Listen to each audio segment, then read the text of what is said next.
All right, Michael Founds here, who's going to bring us up on stage. He is going to dig deep and pull together some thoughts on reflections for day one and close us out.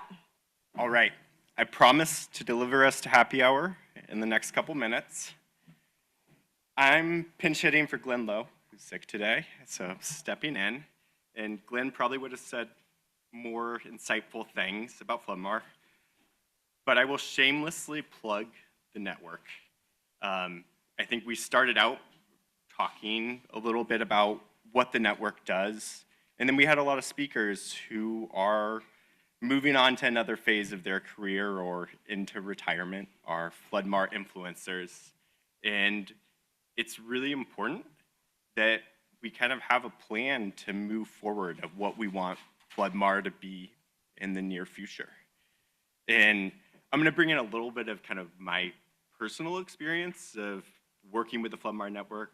I think the last 4 years I've been participating, and it's been a really cool experience. At first I was just really excited to hear, Daniel and Camiar understand these really nuanced things about policy in California and how things interrelate.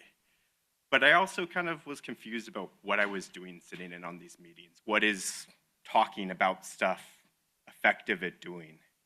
And that was kind of a big question for a while, because you hear about John Cameron, it's just like, I want to put some water on the ground, right? I'm an engineer, I want to solve problems, I want to think about, actual solutions instead of kind of these like nuanced policy documents.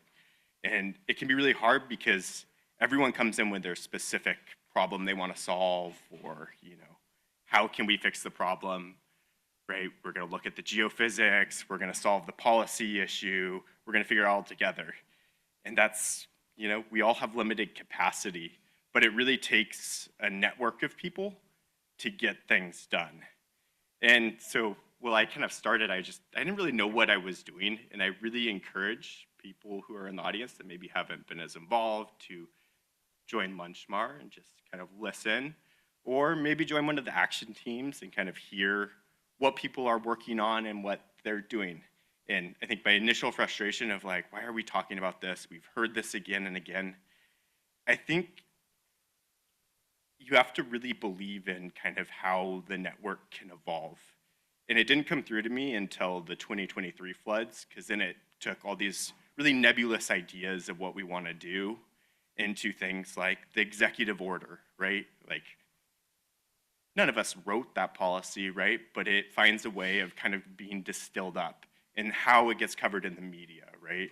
The media after the floods were talking about expanding floodplains and, how are we letting these damaging flood flows go out to the ocean when we're in a drought, right? So how can we take advantage of that? And that conversation has completely changed from what it used to be. And I think that's a really important part of what the network is doing, is kind of highlighting what is the important things we should be focusing on. And it's not always going to be exactly what you want, right? I always want to talk about setting back levees and floodplains, right? But there's a lot that goes into it, and kind of we have to work together to make any of these projects happen. I think what really drove it home for me is just kind of what Daniel said of kind of how he got into Floodmar, was looking at local creeks and just where you grow up, where you kind of think about groundwater and how your local ecosystem works. And that water that flows through Corliss Creek from where Daniel lives goes to where I grew up, and it has a kind of interesting connection to a lot of pieces of this network. So it's Corliss Creek in the Pajaro Valley, which is an area that also flooded in 2023, and they've been dealing with problems for a long time, right? They've invested, a ton of people have done a lot of work to get this huge project where they're setting back levees and looking at them. And through some of the work with the network, Jenny Marr funded a study to look at managed aquifer recharge on floodplains, about setting back, how can we look at using the material from the levee or from the floodplain to build new levees. Catherine and Steven's team did totem in that area. And the kind of end result of a lot of it is, the new project they're working on with the Corps has huge setbacks, right? And it's not ever what we thought the pathway was going to be, but kind of my very narrow focus of what I hoped Flipmark could do, in that case at least, was really hopeful. So will joining the network make all your wildest dreams come true? No, it's a cult, but yeah, maybe we can be like a little bit hopeful and figure out what, we all can contribute to each area. And yeah, so I think the big takeaway is Megan needs help.